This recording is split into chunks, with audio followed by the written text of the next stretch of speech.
اس کی اطاعت میں جھکے ہو اور زبان پہ اپنے رب کی حمد ثنا اور قلب میں تحمیل کے نغمے ہو. اسی لیے تو کسی نے خود کہا ہے غلام مصطفیٰ بن کر میں ڈوب جاؤں مدینے میں محمد نام پہ سودا کرے بازار ہو جائے. پیارے اسلامی بھائیوں تاجدار مدینہ صدق الوسیلہ جناب محمد رسول اللہ صلی اللہ علیہ وسلم رمضان شریف کو مہینے کے مطابق اشارت فرماتے ہیں. دوست کا پہلا اشارہ رحمت, دوسرا مغفرت, تیسرا اشارہ جہنم سے آزادی کا ہے. اور معلوم ہوا کہ گزرا ہوا ماہ رحمت اور مغفرت اور جہنم سے نجات کا ہے. اور عید الفطر کا دن باقاعدہ رب العزت میں شکر ادا کرنے کا ہے. اور رات عید الفطر کا روز خوشی کا اظہار کرنا سنت قرار دیا گیا ہے. اسی لیے ادائے سنت کی نیت سے ہمیں بھی اللہ تعالیٰ کے فضل و کرم پر خوشی کا اظہار کرنے کی ترغیب ہمیں خدا بند خود کلام دے رہا ہے. اس لیے ارشاد ربانی ہوتا ہے قل بفضل اللہ برحمتہ فبذلک فلیفرحوا. وہ فرما دو کہ اللہ ہی کے فضل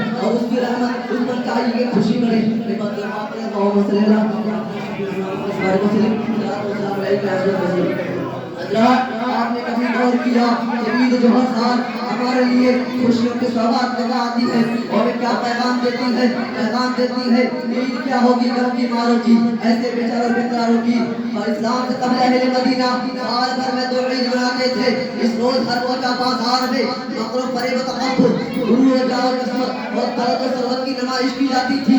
زنا کاری عیش بازی اجتماع کی جاتی تھی. عیدوں کے متعلق حدیث شریف میں آتا ہے لہم یومان یلعبون فیہا, یعنی ان کے یہاں 2 دن مقرر تھے جن کو وہ کھیل کود میں گزارتے تھے. ہر دن میں روحانیت تھی, مزدوری پکوانا خوشونا غرض اور نئے نتائج کا جذبہ تھا.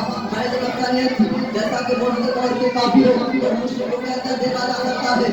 دین اسلام تو دین فطرت ہے اور فطرتی باتوں کے لیے کیسے لانے کی کوشش کر سکتا ہے.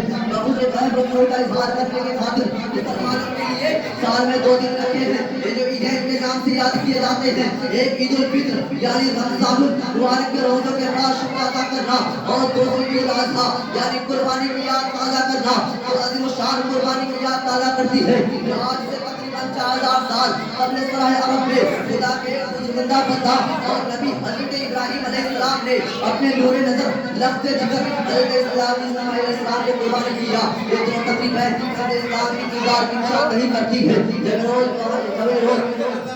سعید آ جاتا ہے اور اشار اشار سے آتا ہے, ایک دوسرے کو مبارک پیش کرتے ہیں. رسول اکرم ارشاد فرمایا ان قوم عید ھذا عیدنا, رات عید کا دن وہ مبارک دن ہے جس میں اللہ تبارک و تعالیٰ نے جنت کو پیدا فرمایا, درختوں کو روک بویا اور آج ہی کے دن جبرائیل امین کو وحی لے جانے کے لیے منتخب فرمایا.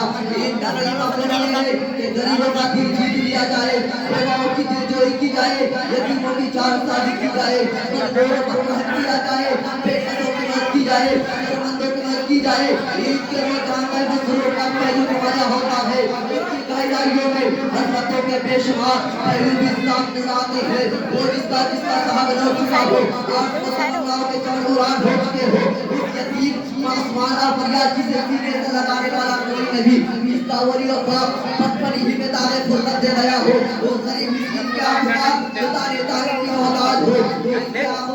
کسی نے دھر کہا ہے عید کیا ہوگی لڑکی ماروں کی, ایسے بیچاروں کے اطراروں کی جن کا فرزان حال کوئی نہیں, ان یتیموں کے بے سہاروں کی.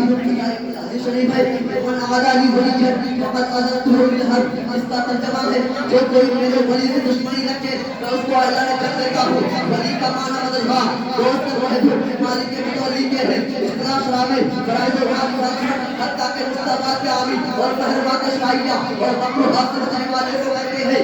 افراد ہر قسم کے اولیاء کے دشمنوں سے خدا تعالیٰ کا اعلان کرتا ہے, جس کا نتیجہ جان و ایمان کی تباہی دنیا و آخرت میں بیان ذلت و رسوائی ہے. العیاذ باللہ تعالی اولیاء اللہ انعامات الہیہ سے محروم ہوتے ہیں, ان کے خدمت و وفاداری میں خاص تاثیر ہوتی ہے. اپنوں پر کے تنگ کا انداز کیا جاتا ہے, کفار و مشرکین یہود و نصارہ بھی ان کے فیض سے پہلے علی ہوتے, ان کے قلب و نظر کے نشیر اور راز میں تقدیر کی قیامت ہو جاتی ہے. وہ مستقبل دعوات ہوتے ہیں. حضور اکرم صلی اللہ علیہ وسلم کے گستاخ کا حکم یہ ہے کہ کافر و مرتد ہے, ان کے آگے اعمال اور اگر توبہ نہ کی تو پچھلے اعمال بھی آگے ضمانت ہو جاتے ہیں, وہ ابدی جہنم کے مزاق ہو جاتے ہیں. اور اس کی گستاخی پاداش میں زبان نبوت سے کوئی کلمہ کے خلاف صادر ہوا تو تیرے